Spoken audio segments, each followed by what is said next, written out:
Kemi një buxhet rekord sa i përket madhësisë. Bëhet fjalë për një buxhet që gjithsej shpenzimet buxhetore kapin shifrën e 4 miliard eurove, apo më saktësisht 3 miliardë 967 milion e 600.000 euro buxhet i planifikuar për vitin 2026. Ky buxhet normalisht që paraqet një rritje prej afërsisht 10% krahasuar me buxhetin e vitit paraprak, pra të vitit 2025, dhe ritmi i njëjtë i rritjes pra parashihet që të ndodh edhe tek të hyrat. Pra kemi të hyrat të parashikuara apo të projektuara në vlerë prej 3 miliardë 637 milion euro, ku kryesisht pra barra kryesore apo shumica dërmuese e të hyrave vjen nga tatimet indirekte. Buxheti i projektuar për vitin e ardhshëm u përmbahet rregullave fiskale, pra kemi deficit sipas rregullës fiskale prej minus 1.9% të BT-prodhimit vendor, ndërkaq edhe sa i përket kufizimit të pagave, pra totali i pagave është 980 milion euro, që po ashtu pra përbën mbajtje apo mirëmbajtje të kufirit të caktuar të rritjes vjetore të çekut të pagave, njësoj siç ka qenë edhe rritja nominale ekonomike e publikuar së fundmi nga ASK. Sa i përket bruto-prodhimit vendor, është projektuar që për vitin e ardhshëm pra bruto-prodhimi vendor të jetë në vlerën prej 12 miliard eurove. Pra si qeveri, kur kemi marrë mandatin, bruto-prodhimi vendor ka qenë në nivelin prej 7 miliard eurove, tani pra vitin e ardhshëm parashihet që të arrijë në nivelin prej 12 miliard euro. Ky vendim parasheh rritjen e pensionit minimal nga vlera 120 euro në 150 euro në muaj, dhe konkretisht prek skemat si vjen, pra pensionet bazike,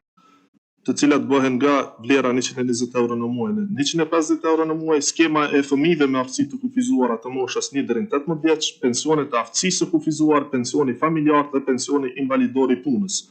Kostoja e përgjithshme për muajt në vijim e këtij vendimi është 11.47 milion euro, mjetet të cilat sigurohen pra nga programi i ringjalljes ekonomike. Përderisa pensionet i kemi gjetur me 90 euro, shtesat për fëmijë kemi gjetur 0 euro, dhe i kemi bërë për herë të parë, dhe kjo është rritja e dytë brenda mandatit që po e bëjmë. Pra fillimisht i 2 fishuam, përkatësisht 3 fishuam ato varësisht nga numri i fëmijëve që ka një familje, ndërkaq sot pra po e miratojmë edhe rritjen për 50% të tjera pra mbi nivelin ekzistues. Pas analizave që kemi bërë sa i përket impaktit që mund të ketë edhe në sektorin privat tek ndërmarrjet, por edhe tek punonjësit, e që kjo pagë minimale e re prek rreth 150.000 të punësuar në sektorin privat, dhe pas diskutimeve që kemi pasur dhe propozimeve, sugjerimeve që kemi marrë edhe nga përfaqësues të sindikatave, por edhe nga përfaqësues të bizneseve,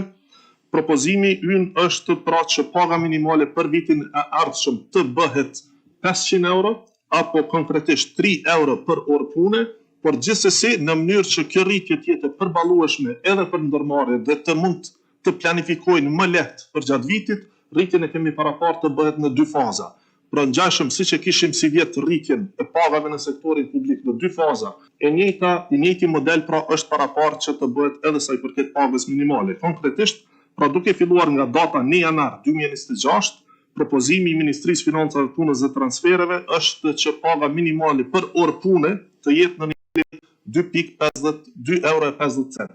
apo 25% më e lartë se sa aktualisht është.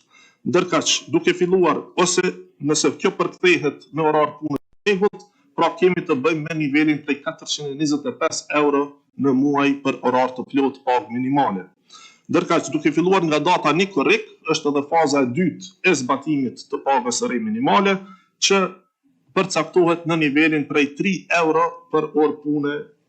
si pagë minimale, e që për një orar të plot të rregullt do të ishte ekuivalent me 500 euro në muaj pagë minimale, duke filluar nga data 1 korrik e vitit 2026.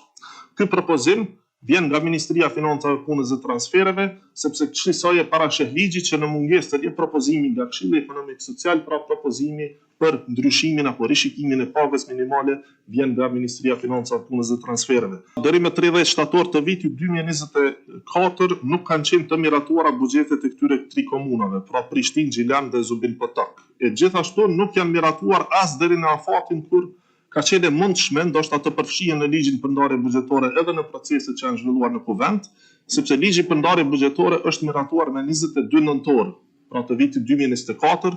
dhe ka hyrë në fuqi me 1 janar të vitit 2025, pra me qenë se ka qenë i miratuar. Ndërkaq, këto 3 komuna, buxhetet e tyre në kuvendet komunale i kanë miratuar tek pas këtij afati. Dhe megjithse për disa prej tyre që na kanë ardhur në muajin dhjetor, pra të vitit kaluar, ne i kemi proceduar si qeveri në kuvenda së kohë në muajin vijus në janar, kuvendi nuk kanë mbajtur mbledhje të tjera, me qenë se ishin shpallur edhe zgjedhjet. Për neve është tepër e rëndësishme që tashmë kemi kuvend të konstituar dhe këtij kuvendi po ja përcjellim pra projekt ligjit apo buxhetet e këtyre 3 komunave në mënyrë që kuvendi të miratojë dhe të bëjë pjesë të ligjit për ndarje buxhetore të vitit 2025 e kësaj pra po besoj nga muaji i ardhshëm në ditët e para, nëse miratohet nga kuvendi,